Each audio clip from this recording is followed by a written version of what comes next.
right, friends, today we are going to learn how to make tree weavings.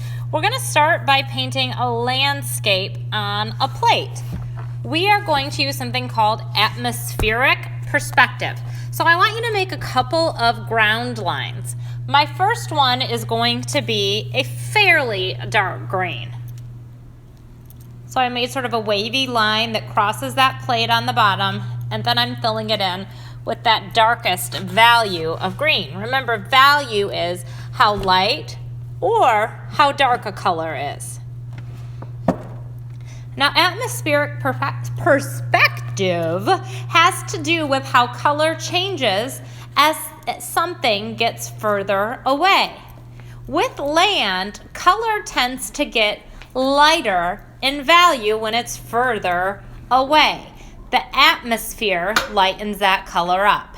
So I'm going to look for a slightly lighter green to make my next land area. So again, I'm making just kind of a wavy line, and then I'm filling in under that.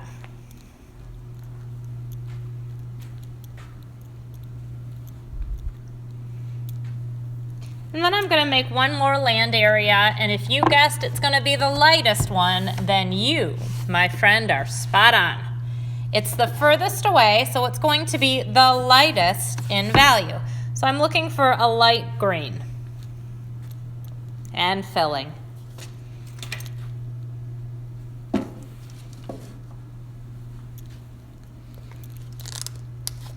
Then above that, I'm going to make my sky. It could be all blue. It could be night. It could be day. It could be sunset.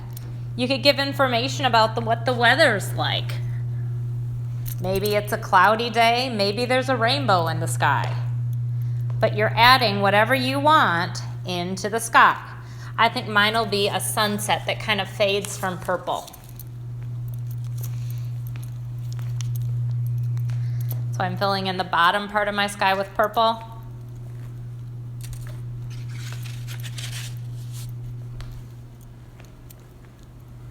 Then maybe I'll use a lighter purple above that.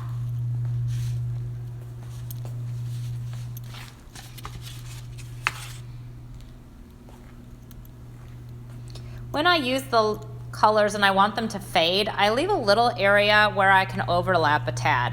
And I also make sure that they're colors that look good blended together. So I know purple and light purple look great together, so that's a fine choice. If you're not sure about colors you want to overlap with this, just ask me and I'll tell you whether or not it would work. So different values of the same color tend to look good with each other, and so do colors that are neighbors on the rainbow. So purple and red are across from each other on the rainbow. Once you get to the end purple, you go back to the red. So shades of red and pink also look good mixed with purple.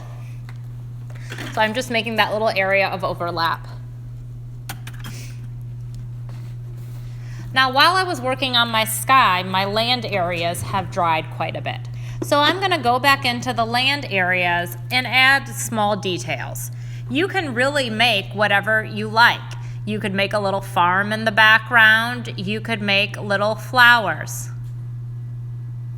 You could make extra trees. We're going to weave a tree on top of this, but if you wanted to make some trees, especially in the background, you could do that. You'd want them to be small if they're in the background. I think I'm going to make a little sheep that's grazing in the field here.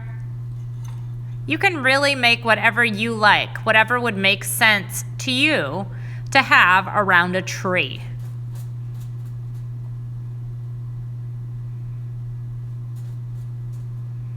Now I think I'm going to make some small evergreen trees in the background.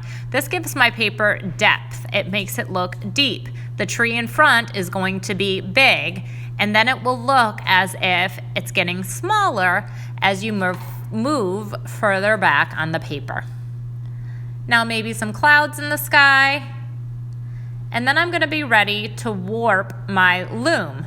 That's just a really fancy way of saying adding yarn so you can weave. To warp your loom, you're going to start by putting a stencil over top.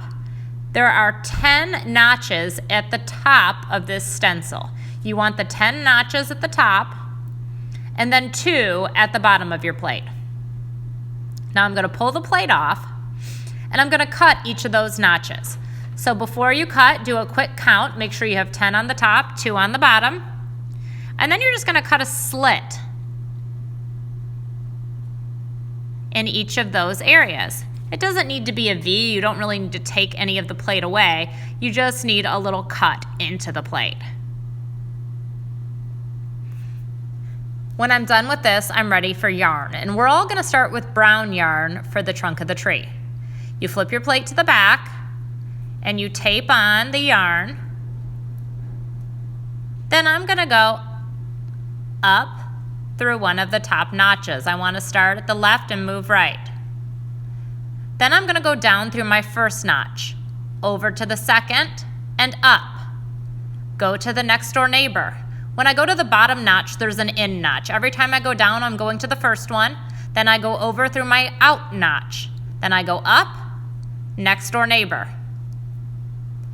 Through the in notch, not the out, in notch, out notch, up, neighbor, in notch, out notch, up, neighbor, in notch, out, and neighbor. Now I'm going to flip it over, and I can either just tape that to get it to stay, or I can double knot it with my first piece of yarn, depending on where I am.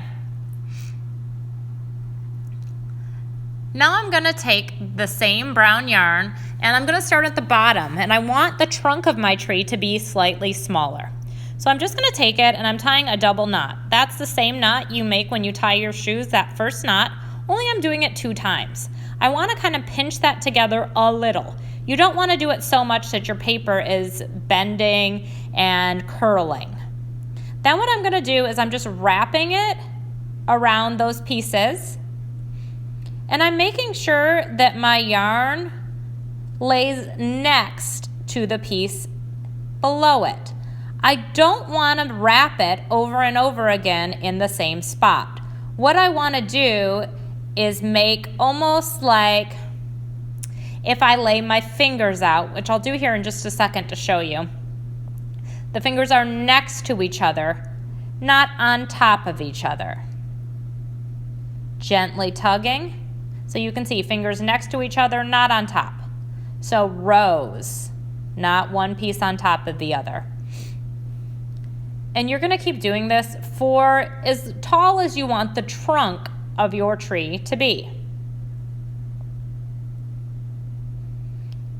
You can wrap a little bit tighter towards the middle.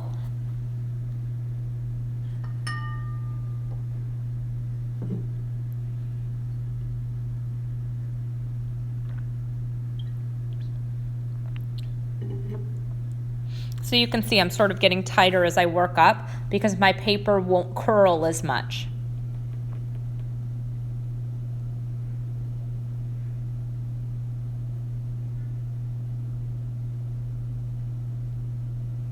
When you feel like you're done with the trunk, you're going to leave some bare for the branches, but you're going to wrap it around one of those notches and go through the loop it makes. Now, if this confuses you, don't stress out. I'll help you. You essentially just want to make sure it's knotted somehow to the tree. So I'm going around one of the branches, then under, and pulling to create a knot. Now I can trim off extra. Make sure you don't cut off the knot though. Now I'm ready for the leaves on my tree. I'm going to start with whatever color I want my leaves to be. I'm going to make a fall color. I start in the middle, under, over, and then I gently pull. I want to leave a little tail hanging so it doesn't come undone. Last time I went under, so now I'm going over, under, under, under. And then I gently pull. I don't want to pull really, really hard. I just gently pull. Last thing I did was go over, so now I'm going to go under. Now let me warn you, this is hard for some people at first. I promise you, it gets much, much easier the more you do it. It just requires practice. Under, over, gently pull. under, over, under, over, under, over, and gently pull. When you need a new piece of yarn, you're simply going to tie it to the end of your old piece of yarn. So I'm ready here. I can either choose the same yarn or I can choose a different color depending on what my tree will look like. And I'm doing that knot when I tie my shoe, that first one. Around, loop, and through. And then I just keep going, guys. Once I get the hang of this, I can really cruise. Over, under, gently pull. Since I went over last time, now I'm going to go under first.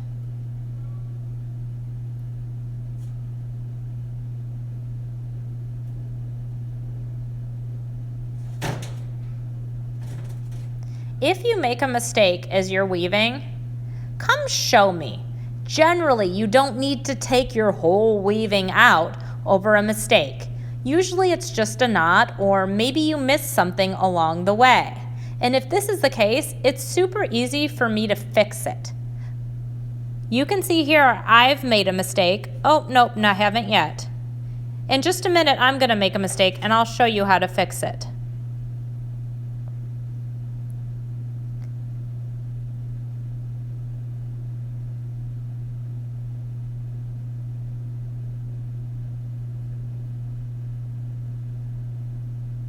So you can see there, it looks as if maybe I made an error, but it's no big deal. I'm just going to keep, oh, there it is. It comes undone if you do it the wrong direction.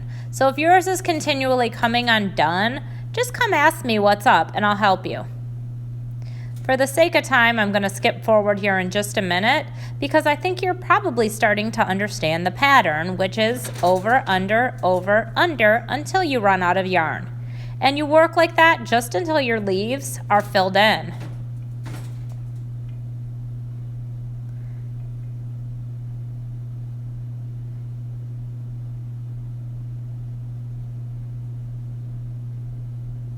And you can see mine is almost done. I'm going to add some fringe at the bottom for the roots of the tree. I start with a piece of yarn and I make a loop. It's kind of like an upside down U. I'm going to go around the tree trunk, then I'm going to take the tails and go through the loop and pull. This fringe is looking like the trunk of a tree. Or not the trunk, the roots. Sorry, guys. Make a loop, through with the tails, gently pull. You can add as many roots as you want. And mine is getting awfully close to complete. I think you're really going to like this. If you just get through the first couple steps, it becomes a lot of fun. Enjoy it, guys.